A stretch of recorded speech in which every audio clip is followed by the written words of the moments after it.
Good afternoon, everyone.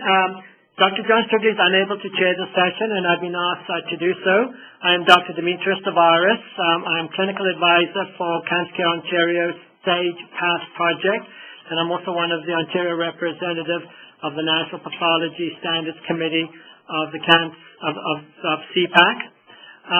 On behalf of Cancer Care Ontario, the Partnership, and the Canadian Association of Pathologists, I would like to welcome everyone to today's educational session on the new CAP checklist for thyroid gland with Dr. Martin Bullock. Before I introduce our speaker and we get formally underway, I'd like to take care of a few housekeeping items. Today's presentation will be approximately 90 minutes in length and will include 60 minutes of presentation time to be followed by 30 minutes of question and answer. The session is being recorded and will be made available to all participants via email links once the recording becomes available. Both the live presentation and the recorded presentations are eligible for CME credits upon the completion and submission of evaluation forms available electronically. The information for accessing the evaluation form was provided in the notice for the session previously distributed. Please note, CME certificates for each of the CAP checklist educational sessions will only be issued for 1 month from the presentation date. The recorded session will remain available electronically for an undetermined period of time, but CME certificates will only be issued for 1 month. Please refer to the session notice for the exact deadline date. Please note that everyone's line has been automatically muted for today's presentation, and we request that you hold all of your questions until the question and answer portion of today's presentation. Due to the large number of participants, we are unable to troubleshoot any WebEx connectivity issues as part of this call.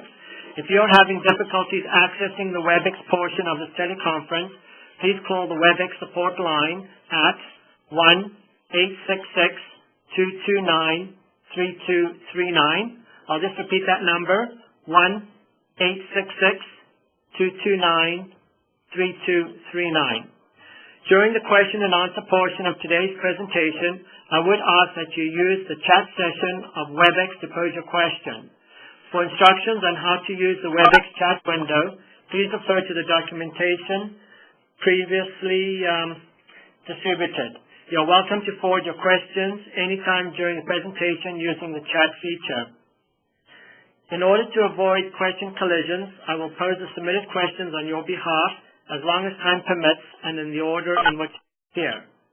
In the chat window, please include the following information: your institution's name of the individual posing the question, and finally, your question. It is now my pleasure to introduce Dr. Martin Bullock, who is an anatomical pathologist at the Queen Elizabeth II Health Sciences Centre in Halifax, Nova Scotia, where he has been practicing for the last 11 years. He is an associate professor of pathology and surgery at Dalhousie University. His areas of interest are head and neck and thyroid pathology and quality assurance and anatomical pathology. He is the Nova Scotia representative on the National Pathology Standards Committee of the Canadian Partnership Against Cancer, part of whose mandate is the promotion of synoptic pathology reporting. He did his MD degree at Memorial University of Newfoundland and specialized in anatomical pathology at the University of Toronto, which he completed in 1995. So, Martin, welcome. Thank you. Thanks, Simo, and thank you, everybody who's listening. I'd also like to thank Cancer Care Ontario for inviting me to talk about one of my favorite topics. Today we're going to review the new CAP checklist for thyroid cancer, and that came into effect in January 2010. So first things first, I have nothing to disclose. I have no financial relationships to disclose, and I'll not be discussing off-label use or investigational use in my presentation, even if I knew what off-label use meant, but I don't, so I won't be discussing it. The learning objectives today are obviously first to review the information required in surgical pathology reports of thyroid cancer resections as per the 2010 CAP protocol.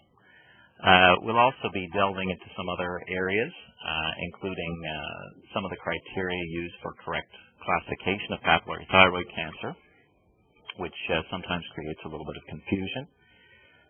The definition and diagnostic criteria for poorly differentiated thyroid cancer, the criteria for diagnosing capsular and vascular invasion in thyroid cancers, and we'll be talking about the most recent TNM pathological classification, which of course is required as part of the information in the CAP protocol, and I'll be emphasizing some of the changes that were made from the last 6th edition.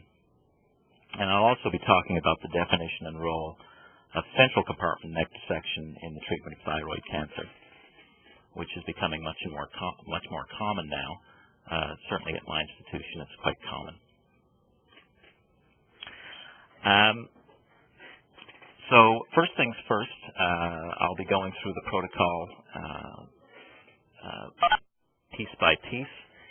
This is the first page, and the important thing to realize is that this protocol applies to all carcinomas of the thyroid gland, but it does not apply to lymphomas, sarcomas, or metastatic tumors.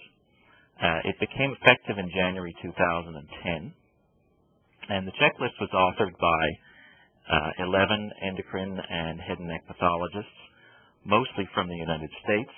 One was from Hong Kong, and there was one Canadian who was Dr. Asa from UHN, who was also an author of the checklist. And like the other checklists developed by the CAP, these are guidelines, and they're intended to be modified for use by individual institutions. Some of the elements are optional, and those are highlighted with asterisks, but I've also, in addition, put those elements in purple font so that they're clearly obvious which are the optional ones. If I use those elements, I've put a thumbs up sign next to them. I haven't put a thumbs down sign next to them, so I don't want to be rude to the CAP.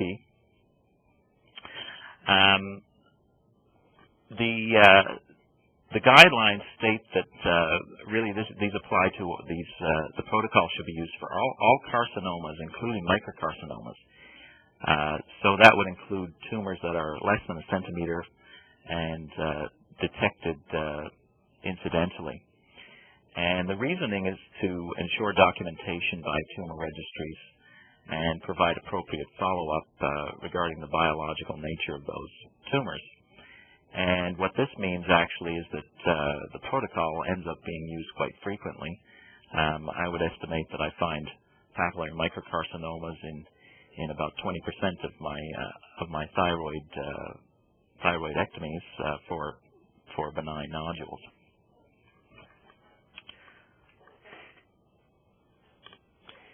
So the first element that's required for inclusion is the procedure, which could either be a thyroid lobectomy, a partial thyroidectomy, which means anything less than a lobectomy, a hemithyroidectomy, which includes a lobe and part or all of the isthmus, right or left, and then a total thyroidectomy plus or minus a neck dissection. We generally don't see partial thyroidectomies. We sometimes see biopsies for lymphoma or anaplastic carcinoma, but typically, at least in my institution, we do not see partial thyroidectomies. As I said, central neck dissection is quite common now, and I'll discuss that a little bit later. You'll notice that subtotal thyroidectomy is not included. It's actually quite out of favor now with endocrine and head and neck surgeons. If a patient does have thyroid cancer, it tends to leave a large fragment of thyroid tissue in the neck that is difficult to deal with if it has to be knocked out by radioactive iodine therapy, for instance. So the next elements are all the gross description elements. And the first two are whether the tissue was received fresh or in formalin or other. I think that's routinely included in one's gross description. and of course the specimen weight. I don't think we get any arguments about including the specimen weight in our gross description. Specimen integrity is a mandatory element. Was the specimen received intact or fragmented? And specimen size, I think most people would agree that when grossing thyroids, one should measure each lobe individually, as well as the isthmus and any neck dissections that are received.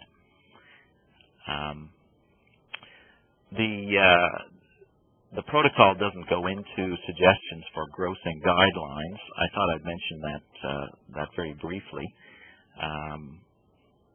Certainly, grossing guidelines for thyroidectomy are highly variable, and they range from the recommendation in the last volume of Lester, which suggests taking 1 section per centimeter of a papillary carcinoma, to submitting the entire gland, which is what I found in the last version of Rosai's surgical pathology textbook. I must say I tend to err on the side of submitting more thyroid tissue, and if I can, I think it's reasonable to submit the entire gland. In many cases, that may not be possible if you have a multinodular goiter, for instance, and a huge thyroid. For solitary encapsulated tumors, so tumors that are follicular neoplasms in most circumstances, people would generally either recommend putting those in toto or submitting an initial 10 blocks, including the capsule. I tend to submit 10 blocks of the capsule, or including the capsule. I think in most circumstances that is sufficient, and I submit additional sections if I'm suspicious that there may be capsular or vascular invasion. For medullary carcinomas, those glands should really be submitted in toto. We occasionally get prophylactic thyroidectomies for patients who have hereditary medullary thyroid cancer, or who have MEN2 or familial or risk for familial medullary thyroid cancer. And the protocol in that circumstance recommends submitting the lateral lobes in a horizontal fashion so as to more properly assess for C-cell hyperplasia. The next element is tumor focality, and we're expected to designate whether this is a unifocal tumor or a multifocal tumor, and if it is multifocal, whether it's found just in one lobe, in both lobes, or as well in the isthmus. I tend to provide an estimated number of tumors and the range of size of those tumors, either in a comment or in a synoptic report as one prefers. And as we get to the next elements in the checklist, you'll see that for multifocal tumors, the checklist recommends providing multiple specific data elements, which I'll talk about, for both the dominant as well as the second largest tumor. So the elements that I'm going to talk about now, really to follow the guidelines, should be supplied for both the largest and the second largest tumor. So the first element then is tumor laterality, which is fairly self-evident. Tumor size, which is the greatest dimension. An optional element is additional dimensions. I don't think it's really necessary to provide additional dimensions. I find that they're difficult to measure accurately, and I'm not sure that they really provide any useful information. We sometimes have a situation where a tumor arises in a pre-existing nodule. In most circumstances, in my experience, that nodule appears hyperplastic rather than neoplastic, but it could be either situation. Sometimes they're encapsulated. And the general reasoning is that if one sees a single focus of clear-cut papillary carcinoma within an otherwise benign appearing nodule, the greatest dimension of that tumor would be the greatest dimension of the focus, the solitary focus of tumor. If, however, there are multiple foci of tumor within a pre-existing nodule, then the greatest dimension of the pre-existing nodule would be given as the greatest dimension of the tumor. I think that's worth clarifying in a comment when one does that. Sometimes it can result in quite a high T-stage for an encapsulated tumor that may in fact behave quite innocuously, and clinicians might not accept readily your decision to classify it that way. The next information that needs to be provided is the histologic type, and the CAP has chosen to use the 2005 WHO classification of thyroid carcinomas.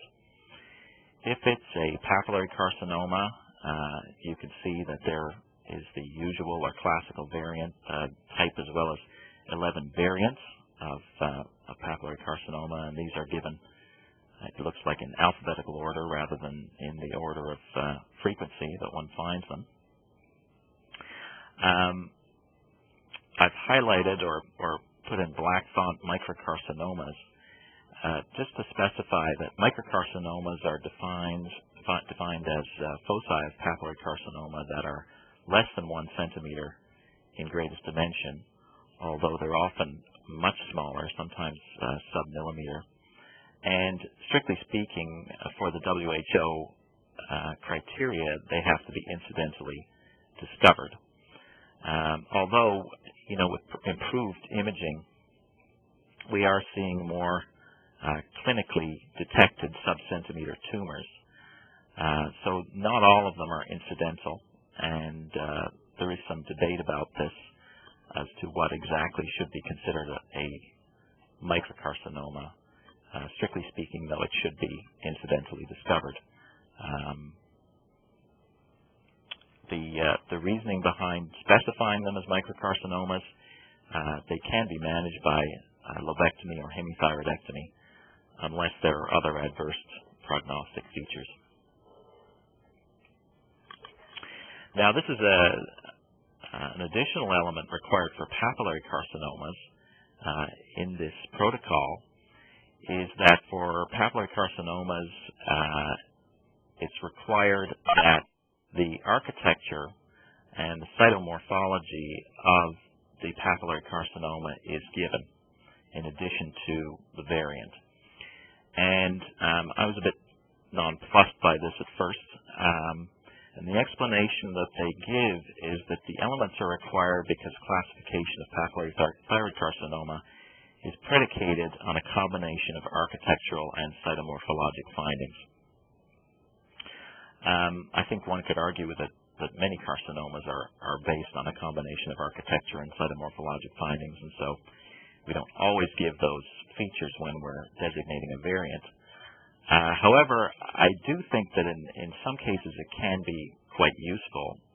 For instance, if one has an oncocytic or a clear cell type carcinoma, which may have differing architectures, it could have a classical papillary architecture or it may have a follicular architecture. It is useful to specify that in your report. So I think it is a useful element in some circumstances. Just a few notes on classification of papillary thyroid carcinomas. As I just said before, the variants have defining architectural and cytomorphologic features. However, many tumors have combined features. It's not uncommon to see tumors that are difficult to classify because they seem to overlap different variants. So how do we categorize them? Well, the WHO says that tumors should be dominated by a certain feature. And to me, that means that more than 50% in most cases of the surface area that you see of the tumor should be dominated by a particular variant in order to consider it that variant. There are some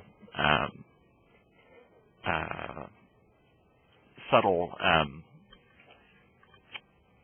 lost the word for a second, some types of carcinoma that you have to be more specific about. The one that is particularly important is follicular variant of papillary thyroid carcinoma, in which I think you can really accept either no well-defined papillae, which is what I think, or virtually no well-defined papillae. It's quite common to see abortive, small little nubbins of tissue within follicles in follicular variant of papillary thyroid carcinoma, but when you start seeing well-defined papillae with a fibrovascular core, I would tend to call those conventional or classical variants of papillary thyroid carcinoma. Papillary microcarcinomas can be subdivided by their architecture, usually into follicular or papillary variants, plus or minus the presence of a capsule. In my experience, papillary microcarcinomas are not usually high-risk variants. I can't remember having seen one. The other note that I have is that in some variants of papillary carcinoma, the classic or the clear nuclei can be difficult to find, particularly in the columnar cell variant, for instance. Sometimes in the tall cell variant, we don't see clearing of the nuclei. So, just a few images, because we all like to see images in pathology presentations. This is a typical follicular variant of papillary carcinoma. You can see that it has clear-cut PTC-type nuclear features with cleared nuclei, angulated nuclei that have a sort of a crescentic kind of moon shape. They're overlapping. The follicles are quite irregular. The colloid is often dense. Sometimes you'll see multinucleated giant cells within the follicles, which is a useful feature. But just for clarification, there is no such thing as a combined follicular and papillary variant of papillary carcinoma, and for the reasons that I've discussed before.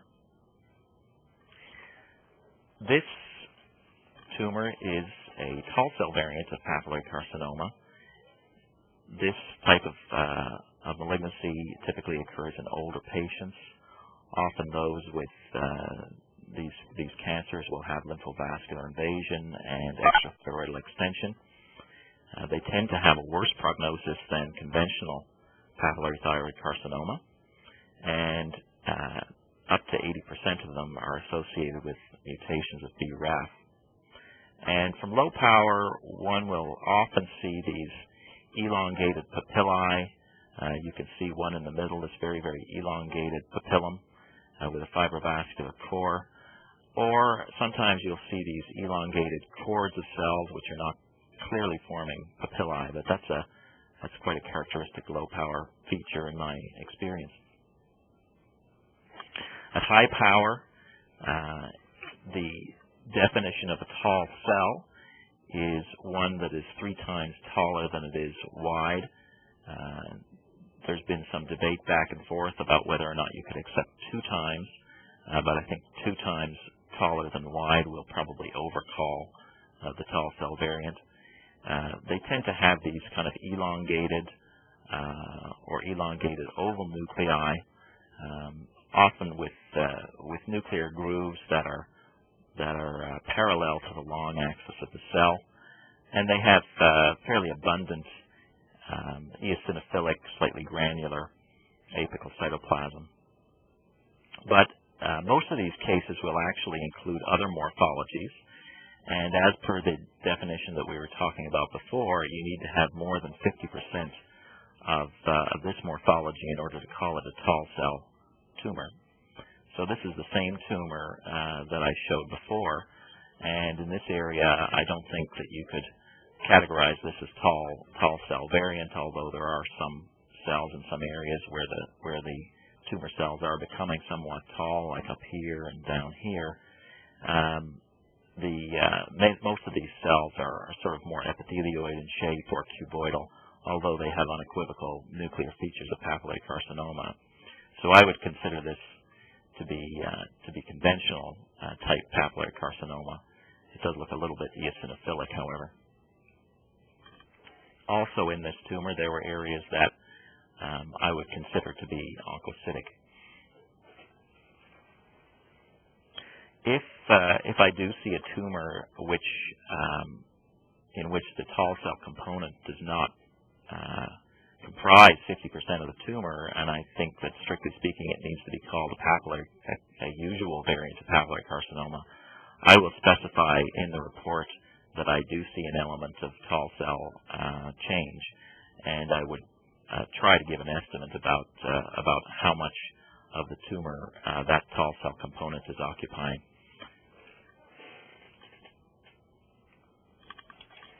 Other types of thyroid cancer, besides papillary carcinoma, of course, we have the usual ones, follicular carcinoma and its variants, which would include clear cell and oncocytic variants, poorly differentiated thyroid cancers, which in most cases implies an insular carcinoma, though not in all cases, medullary carcinoma, and undifferentiated or anaplastic carcinoma.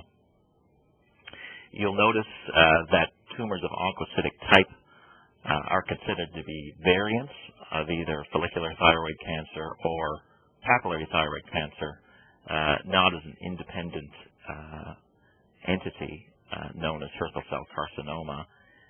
This is, again, somewhat controversial. Some experts will designate malignancies as Hürthle cell carcinoma. My personal belief is that most Hürthle cell carcinomas are variants of papillary carcinoma. And so I favor using the Hürthle cell designation as being a variant of another type of well-differentiated thyroid cancer.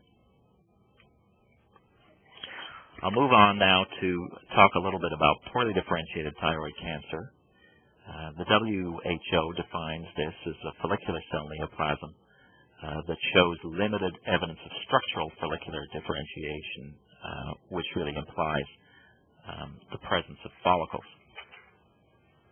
And it occupies both morphologically and behaviorally an intermediate position between differentiated and undifferentiated carcinoma. It's a somewhat diagnostically controversial entity, I think, because in the past there have been different ways that these tumors have been defined, although the WHO does now give specific criteria for diagnosing poorly differentiated thyroid cancers. They can arise de novo, or they can arise from or in association with a pre-existing papillary thyroid carcinoma or follicular thyroid carcinoma. I've highlighted the pre-existing papillary thyroid carcinoma because in my experience, most poorly differentiated thyroid carcinomas that I see are associated with what I think or is what obviously is a pre-existing PTC. Unlike anaplastic carcinoma, TTF1 and thyroglobulin expression is maintained. However, it may be in a somewhat muted expression versus normal thyroid tissue or well-differentiated thyroid cancer.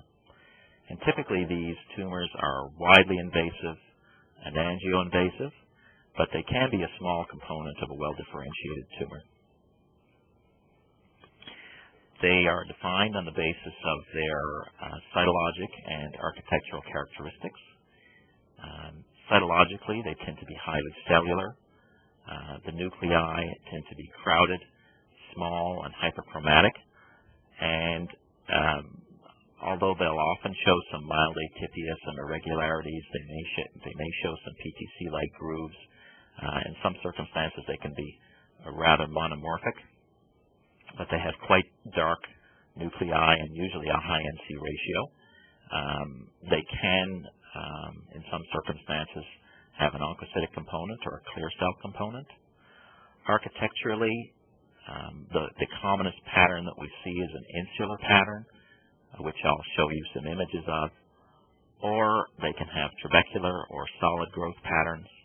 And two very important features that are necessary for the diagnosis are the presence of necrosis, either isolated cell necrosis or confluent areas of necrosis, as well as mitoses, which tend to be relatively uncommon in well-differentiated thyroid cancers.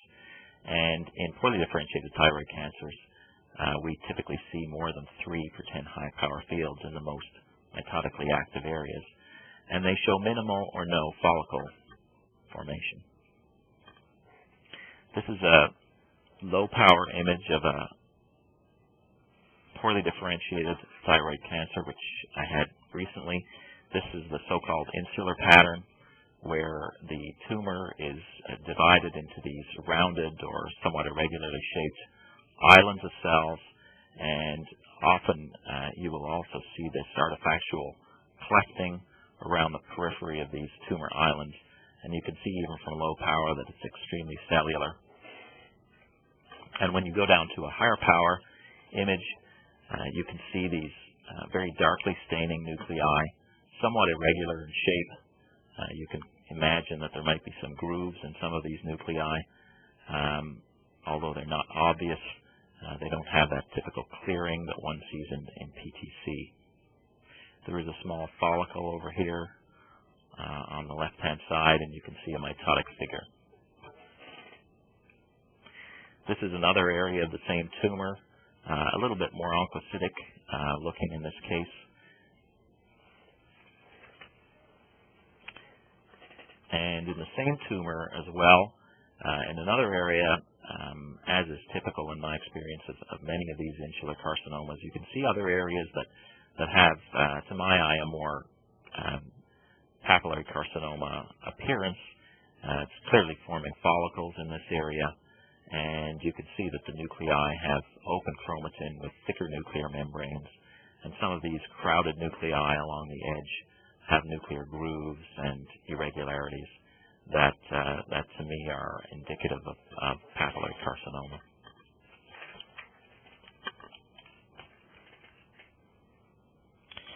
Okay, the next tumor element that needs to be described is an optional one, which is histologic grade. Obviously, anaplastic carcinomas are grade 4. Poorly differentiated are considered grade 3. I don't report the histologic grade for thyroid cancers. Papillary and follicular carcinomas are generally considered to be well-differentiated types of thyroid cancers, although some have a worse prognosis, and they're considered to be aggressive types, such as tall cell variant or columnar variant, or the diffuse sclerosing variant. But the distinction of what constitutes well-differentiated versus moderately differentiated thyroid cancer is not well defined. And I think that the stage of the disease and the tumor type, and probably in the future the molecular signature of the tumor, is going to be more valuable regarding the behavior than anything we can come up with respect to well or moderately differentiated. There was a recent article in the American Journal of Surgical Pathology from the Mayo Clinic which described a series of hobnail-type papillary carcinomas, and these were tumors that they found overall had a worse prognosis than conventional papillary carcinomas. Interestingly, the authors described this hobnail variant of PTC as being moderately differentiated. So I had a recent case in which there was a papillary carcinoma which did have hobnail features. It was more conventional type in other areas, but there were certainly areas that I would consider to be hobnail type, and I thought I'd show you that just along the lines of discussing grading in papillary carcinoma. So one thing we do a lot as pathologists is we use terms that nobody really knows the definition of, such as ground glass and caseation and things like that. So I thought I'd just show you what a hobnail actually is. A hobnail is a nail that has this sort of bulbous end, and typically it used to be, driven into the bottom of shoes to get better traction. So these little nails up here on the right are hobnails. But actually, if any of you are collectors, the hobnail pattern is a glassware pattern that is very popular among collectors of glassware. So you can see the resemblance between the genuine hobnails and the hobnail type glassware pattern. But I think this is a pretty good example of hobnail morphology in a papillary carcinoma.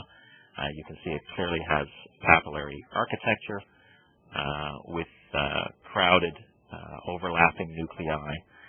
In this area down here on the lower left, you can see that there are some bodies within this tumor. And at higher power, these cells are really quite atypical, quite significant variation in the size and the shape of the nuclei. They don't really have the clear sort of orphan Annie type nuclei that we associate with papillary carcinoma, although you can see some nuclear grooves, like right here, for instance. I'm not entirely convinced that's an internuclear inclusion. There are some internuclear bubbles elsewhere in these cells. I suspect that is a genuine internuclear inclusion, but I'm not entirely convinced. And there were other areas of this tumor which had really marked nuclear atypia, almost kind of a rhabdoid appearance. And interestingly enough, when this tumor was aspirated for the FNA, I didn't see the FNA, but it was done at an outside institution, but it was called malignant and actually suspicious for an anaplastic carcinoma. So, clearly these hobnail types of cancer can be associated with quite significant nuclear abnormalities and cytologic abnormalities, which is presumably why the authors of the paper decided to designate them as moderately differentiated, especially in combination with the finding of worse prognosis.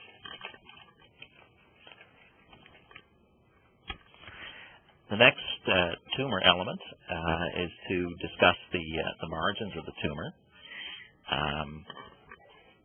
The margins obviously cannot be assessed. For instance, if the tumor is not inked or if it was received in pieces.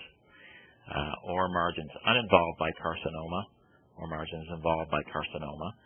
They give a couple of elements as being optional.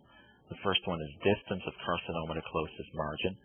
I've given that a thumbs up. I don't always give it. I do give a distance of the tumor to the margin if there is clear-cut extrathyroidal extension, or if the capsule is difficult to assess. I don't typically give it for tumors in the lateral lobes where the capsule is well defined, and really the outer surface of the specimen is the capsule of the thyroid. I don't typically give it in those circumstances. We tend to ink the isthmic margin green, so I would report a distance of a tumor to an isthmic margin if that was applicable. Margin involved by carcinoma, site of involvement, I do give that element. I give the site and I describe if the involvement is focal or multifocal. There really is no data, however, on the prognostic implication of close margins, so that's presumably why it's considered to be an optional element. The next element is the presence of the tumor capsule and whether or not the capsule is invaded. Of course, follicular carcinomas are by definition encapsulated, and about 10% of papillary carcinomas will be encapsulated. Initially, I thought that might be somewhat confusing in a report to a clinician if they see follicular carcinoma and then statement as to whether or not it's encapsulated, but I think if it's put in a synoptic report in an appropriate manner, I think it's fine. As far as capsular invasion goes, if it is present, it's designated, as being either minimal or widely invasive, and widely invasive means grossly visible. Minimal invasion can be multifocal, and in fact, in genuine follicular carcinomas, it usually is multifocal. And I typically distinguish between follicular carcinomas that only have capsular invasion and those that have angioinvasion. and you'll see that, in fact, angioinvasion is reported separately. Just to discuss a little bit more of the subject of capsular invasion, some thyroid pathologists will consider tumors to be malignant, or they will diagnose capsular invasion that does not completely penetrate the capsule. I don't. I think that in order to call something follicular carcinoma, you have to see complete capsular perforation. Although I would acknowledge that there is some debate about this. So ideally, we'd like to see this category H, where the tumor is clearly expanding and invading into the adjacent normal thyroid tissue, where the green, of course, is the capsule and the red is the tumor.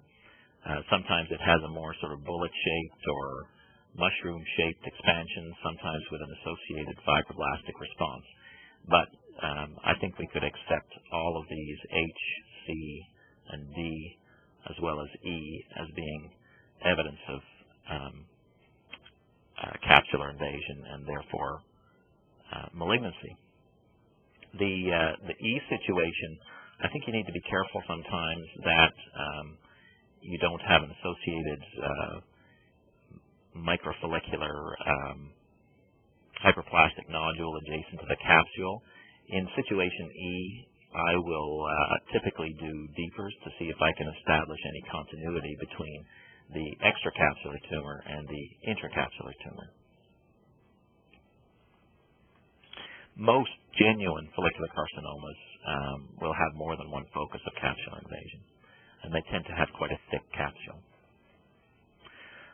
The next element, applying again to the dominant and the second largest tumor, if there are multiple tumors, is lymphovascular invasion.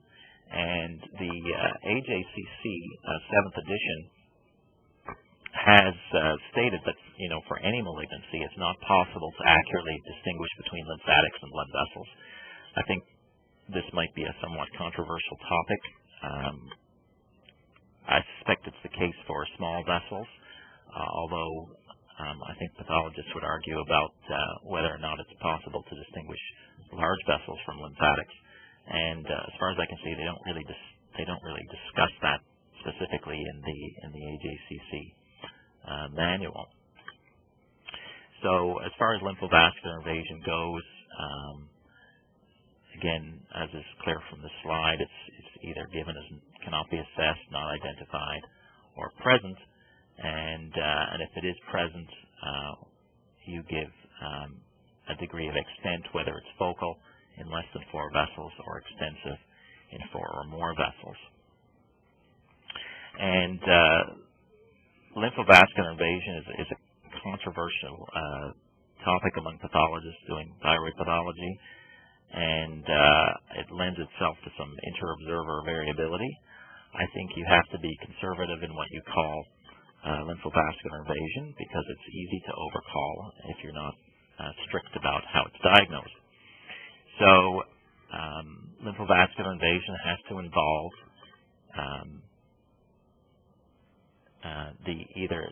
the vessels involved have to either be within the capsule or outside the capsule. We can't designate lymphovascular invasion within a tumor, or in portions of a tumor just abutting the inner aspect of the capsule. I wouldn't call that vascular invasion. However, B, C, D, and E are all acceptable examples of vascular invasion. You can see that in B, what they're talking about is a tumor plug or nodule that's protruding into the lumen of a vessel and is covered by endothelium. In C, this tumor plug is connected to the wall.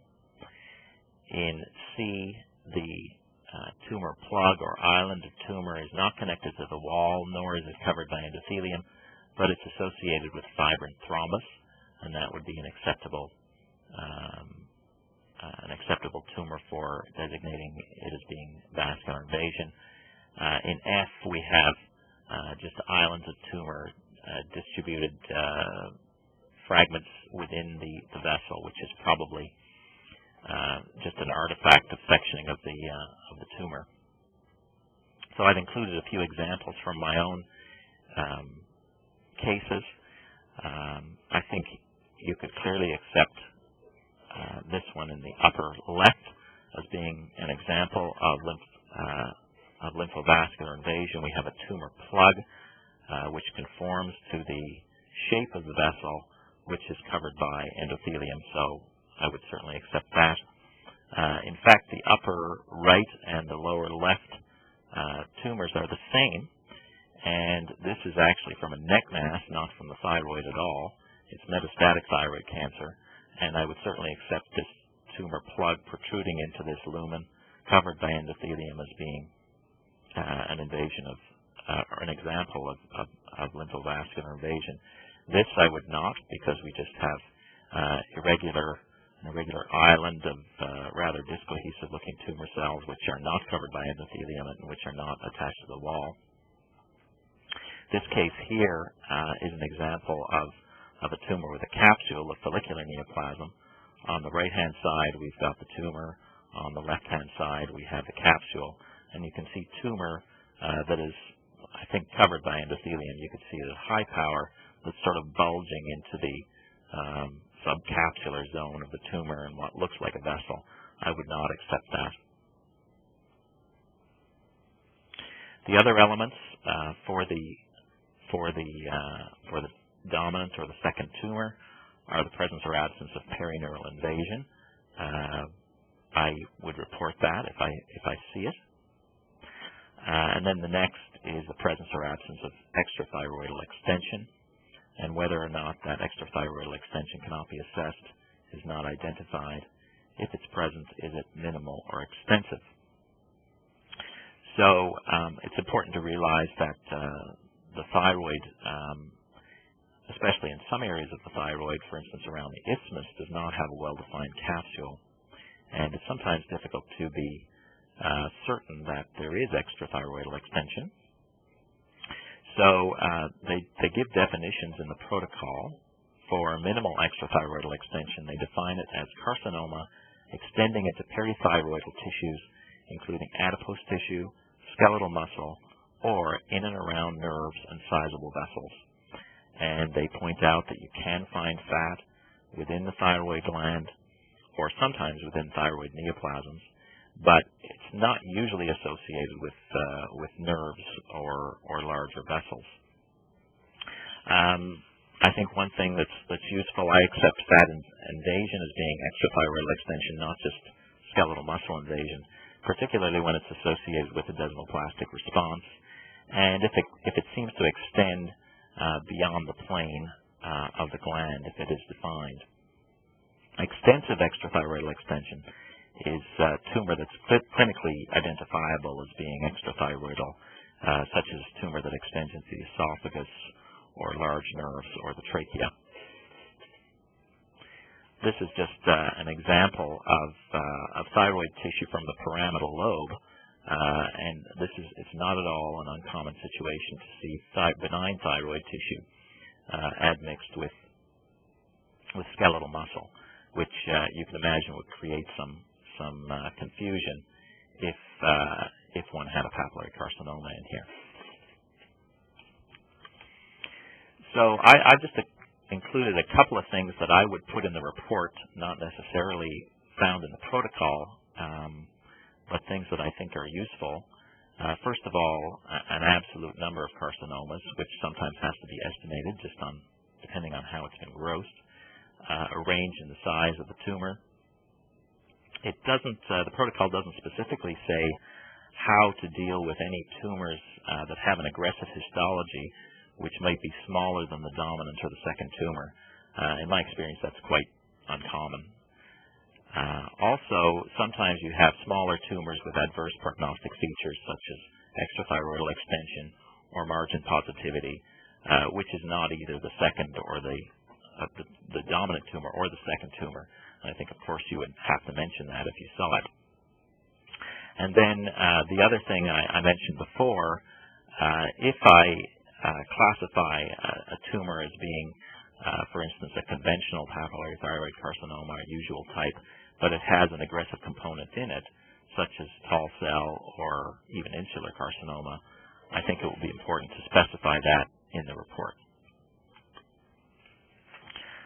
As far as the pathological staging goes, the PTNM, there are TNM descriptors that are required only if applicable.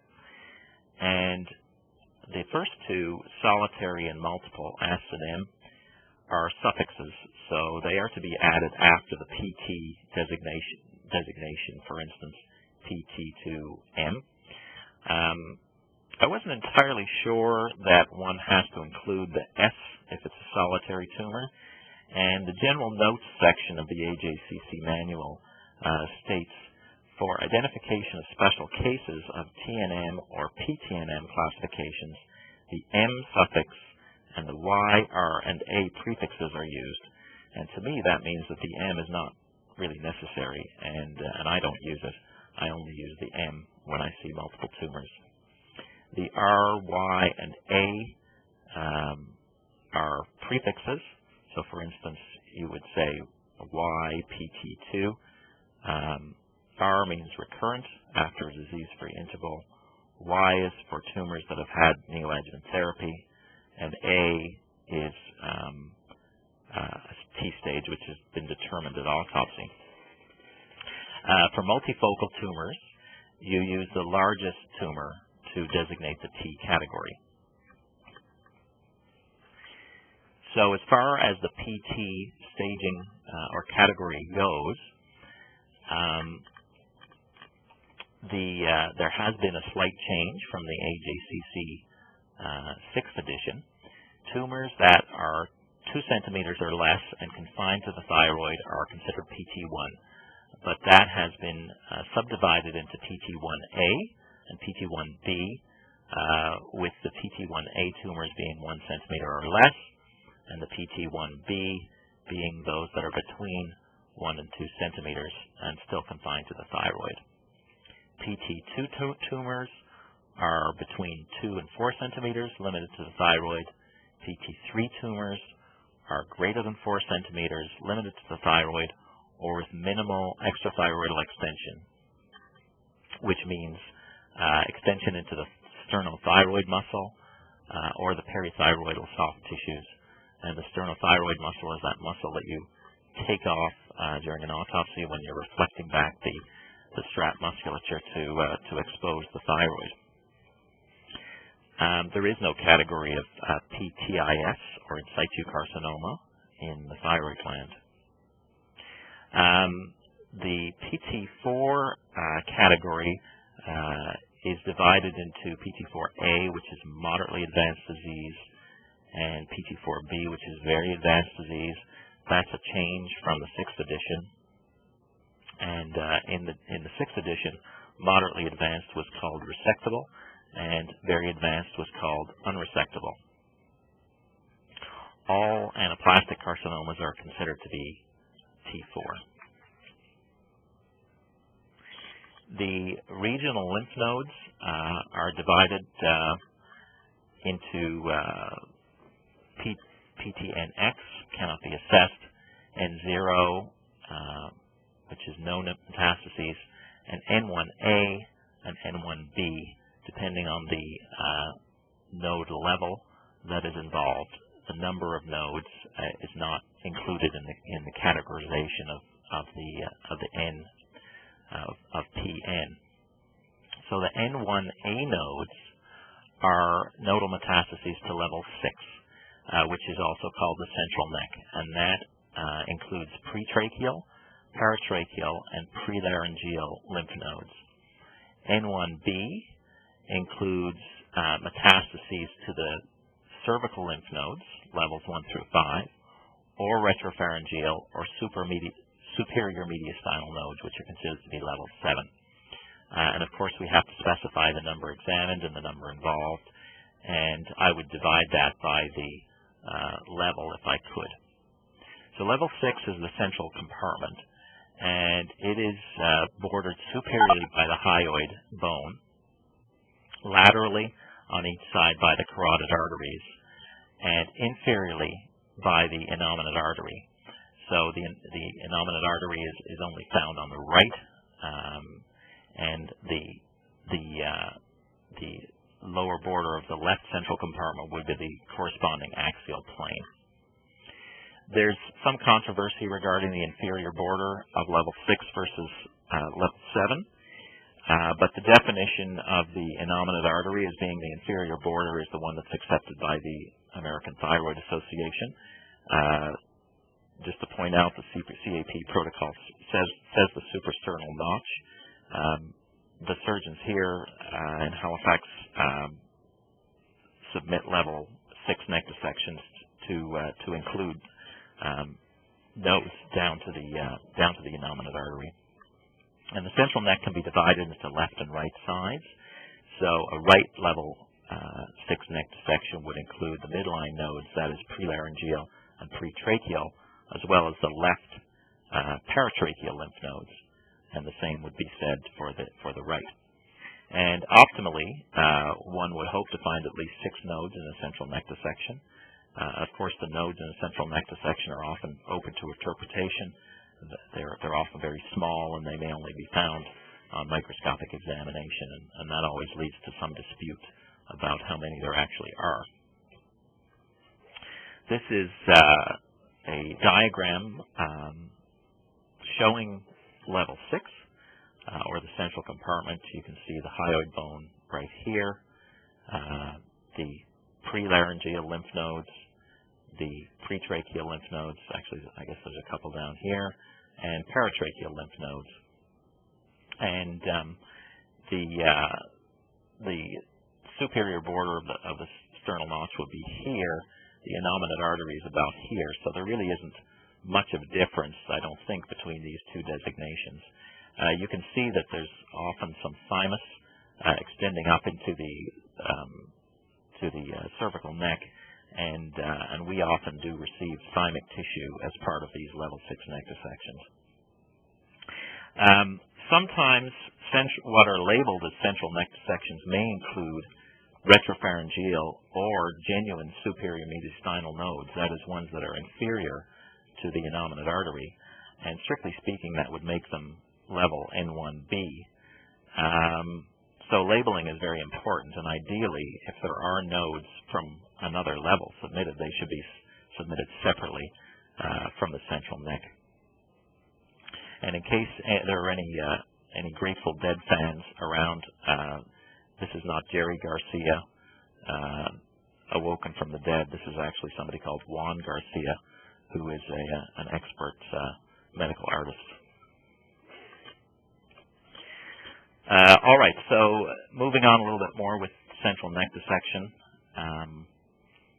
The management guidelines are that central neck dissection specimens can be divided into those that are considered to be therapeutic versus those that are prophylactic. So therapeutic central neck dissections are those in which the patients either have clinical or imaging involvement of the nodes, and they should accompany a total thyroidectomy of any stage, of any T stage, to provide clearance of disease from the central neck. And that's as opposed to prophylactic central neck dissection, which can be performed in patients with papillary thyroid carcinoma with clinically uninvolved central neck nodes, especially for those with advanced primary tumors, that is T3 or T4. Again, there's some controversy between head and neck and general surgeons and endocrine surgeons as to doing prophylactic central neck dissections. Certainly we see them in most patients now who have known thyroid cancer of any size. The protocol does further discuss the other neck levels. They give very detailed explanation as to the anatomic boundaries of the levels, which I won't go into. I think it's important to make sure that your neck dissections are properly labeled, and ideally, if you can actually have the different levels submitted separately, that would be the most ideal situation for accurate staging. Lymph nodes, a few more categories to go. Lymph node extranodal extension is considered to be an optional element. I include extranodal extension if I see it, and the radiation oncologists and endocrinologists here like to see it. The presence of extranodal extension has not been firmly established as a risk factor for increased local regional disease or distant metastases, although it has been shown in one study that it's associated with increased risk of death and distant metastases in older patients. The PM category, there's been some interesting things happening with the 7th edition of the AJCC. The first of which is that the clinical category of MX is no longer considered valid because M0 is defined by a negative history and physical examination without any further radiographic or other investigations. So clinicians do not call things MX anymore. And for pathologists, we cannot use the PM0 category, which of course I never do, and it cannot be assigned by us. So we can only call things PM1 if we have a positive biopsy. So of course we're going to know the site, and we're going to be able to state the source of the pathologic specimen. I personally have not come across this situation and haven't reported it in my thyroid cases. Additional pathological findings. I report additional pathological findings when I see them, although it is considered to be an optional element of the protocol. I think particularly important are the presence or absence of parathyroid glands in the specimen. Sometimes these patients may end up with hypoparathyroidism temporarily, often after surgery. So it's important to know how many parathyroid glands there are. And C-cell hyperplasia, of course, is of great deal of relevance in medullary carcinoma because C-cell hyperplasia does tend to be present in patients who have familial variants of medullary carcinoma. And it can be seen sporadically in other patients who don't have medullary carcinoma, who have either benign thyroid nodules or papillary carcinoma or thyroiditis, and I do report it when I see it. Ancillary studies, clinical history, and comments are all considered to be optional elements. I do report ancillary studies, particularly immunohistochemistry, because I generally include immunohistochemistry results in all my pathology reports if I do it. I won't go into much about the immunohistology of thyroid cancer, just because we're actually beyond time. As far as DNA analysis goes, I think it's reasonable to include that if you have validated techniques. Clinical history I don't include, unless I think, for instance, that it's going to affect my diagnosis. So if a person has had prior radiation exposure, which has made it somewhat difficult to interpret the specimen, I might include that as part of the report. And I always think comments are good to include if you have them. So we're getting close to the end now. Just a couple of words about the stage groupings. For papillary or follicular carcinoma, it differs depending on whether the patient is under 45 or 45 years or older. And the patients who are under 45 are categorized as stage 1 or stage 2, with stage 2 being anyone that has distant metastases. For patients who are over 45, basically the stage follows to some extent the T category, Stage 3 are tumors that are either large, that is more than 4 centimeters, or show minimal extrathyroidal extension, or tumors of any size in which there are positive central nodes. So those are stage 3.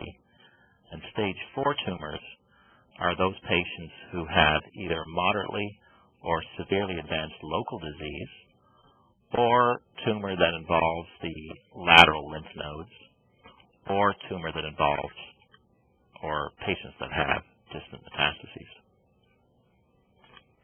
For medullary carcinoma, basically the staging is quite similar with some minor differences as it is to patients with a PTC or follicular carcinoma who are more than 45.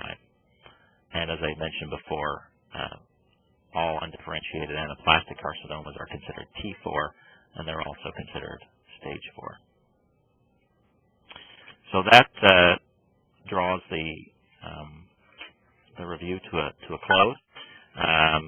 This is not a picture of me in drag.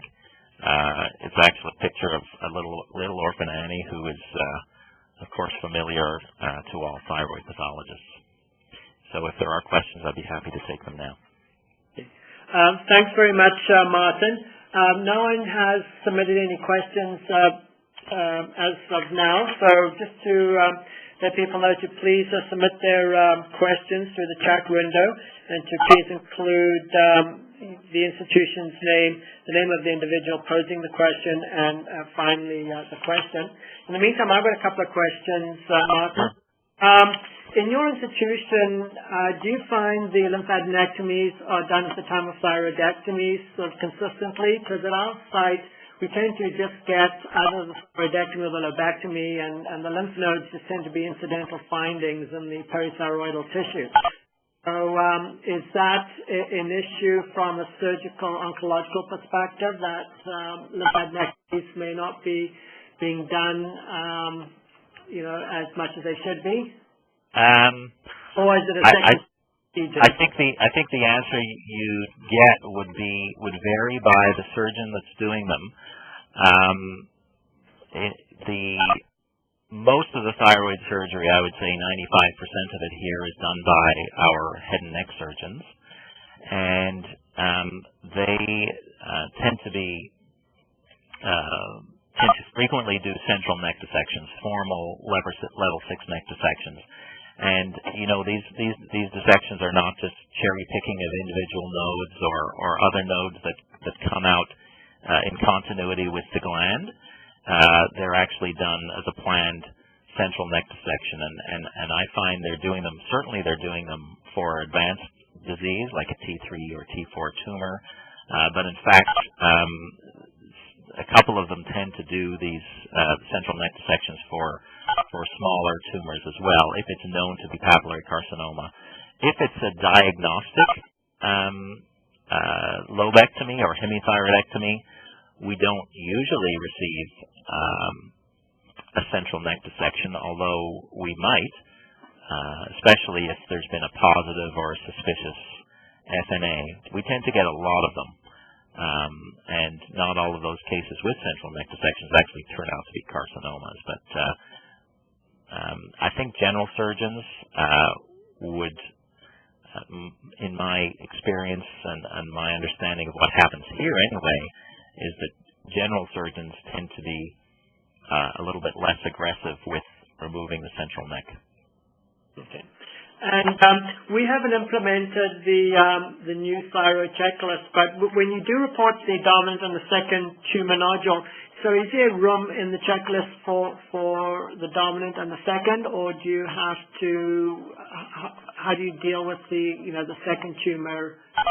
I think you'd have to report it separately. So if you developed a synoptic report, for instance, you'd have to have all the elements under dominant tumor and then all the elements again for second tumor.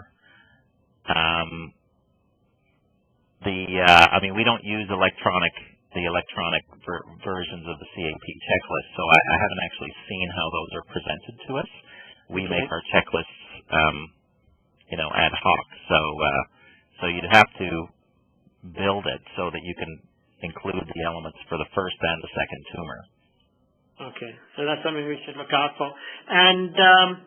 And if you've got more than two, the third and the fourth ones, you would just put in a comment field then? Well, that's what I would do. Yeah, the protocol doesn't specifically say what one should do in that circumstance. As I said, if the smaller tumors have features that are, considered to be prognostically significant, such as it's a tall cell variant or a columnar variant, something that's considered more aggressive, or if it shows margin involvement or extrathyroidal extension. I just didn't see a contingency for putting that in the protocol.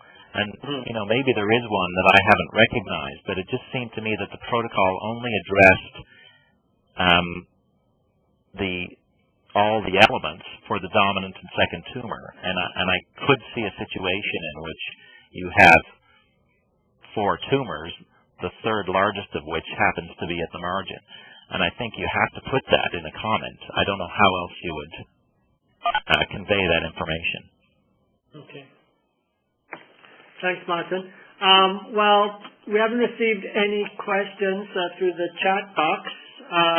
So I think as an indication, I think, Martin, of the very comprehensive I hope so.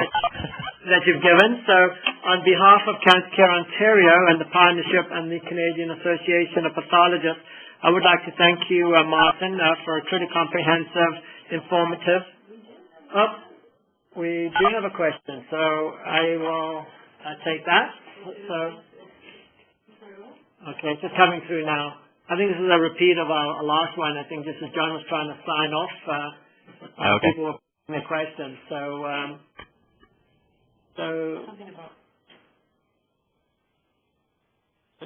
From the University of Alberta, and we don't have a name. And then the question says, is reach separate resections? Oh, okay, here we go. Coming in little bits of data bits here.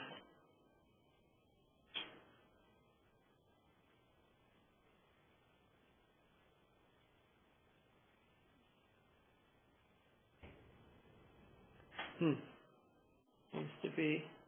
What I have so far, Martin, is separate resections. Not uncommonly, we receive completion thyroidectomies. So I'm wondering if they're talking about 2-stage procedures where they do a lobectomy and then maybe a completion thyroidectomy. Yeah. I mean, if we're talking about the stage or the TNM category, I guess perhaps that's what we're talking about. I mean, I report the TNM for the primary tumor, and then I would give another PTNM if I received a completion thyroidectomy, which changed it. Mm-hmm. Would you issue one if it was, sort of a lesser one anyway? Yeah, I do. Okay. So yeah, and I think that's what the protocol intends, to give it on the basis of what you've received. The next one. Okay, so it's coming in some more here. Sorry, that's coming in database here. So, not uncommonly we receive completion thyroidectomies. How do you deal with reporting if there is a change? But your reading is mine. So, yeah, I think you've answered the question. Thanks, Martin. Okay. Yep. Okay, I don't think there's anything else coming through. And I don't know who that question was from. They didn't indicate where it was from, but it was from Alberta. So, anyway, Martin, thank you very, very much. This is our third teleconference on the second series of the CAP checklist presentations. And we would welcome participants' comments and suggestions for ways to ensure that these sessions are informative and relevant to your practice. So please include your feedback and suggestions as part of your completed online evaluations. Once the WebEx recording of this presentation becomes available, it will be made available for wide distribution via links posted by Cancer Care Ontario, the Partnership, and the Canadian Association of Pathologists. Access to this recording will be available for review at your convenience and is not time restricted. As a reminder, both the live and recorded presentations are eligible for continuing education credits. In order to receive the CME credits for attending or viewing the educational session, they must complete an evaluation form for each of the session viewed in its entirety. The link to the web-based survey is included in the session notices distributed prior to each session. If you're not able to access the web-based evaluation, please contact Sarah Lancashire to request a copy of the evaluation form to be emailed to you. The contact information was also included on the notice distributed prior to the session. Again, I just want to reiterate, the CME certificates for each of the CAP checklist education sessions will only be issued for 1 month from the presentation date. The sessions will remain available electronically for an undetermined period of time, but CME certificates will only be issued for 1 month. Please refer to the session notice for the exact deadline date. I would also like to take the opportunity to thank Andrew McLean and Sarah Lancashire for helping us set up this webcast. So thank you very much. Please note that the information for each of the next educational sessions will be distributed 10 days prior to the session date and are distributed via the CPAC, the OAP, and the CAP ACP distribution list and websites. Please check those sources for your session information. The next session will be on melanoma on January the 12th by Dr. Martin Trotter. There'd be no more questions. So I just want to thank you all for your attendance. And again, Martin, thank you very much. Okay, thank you. Welcome. Bye.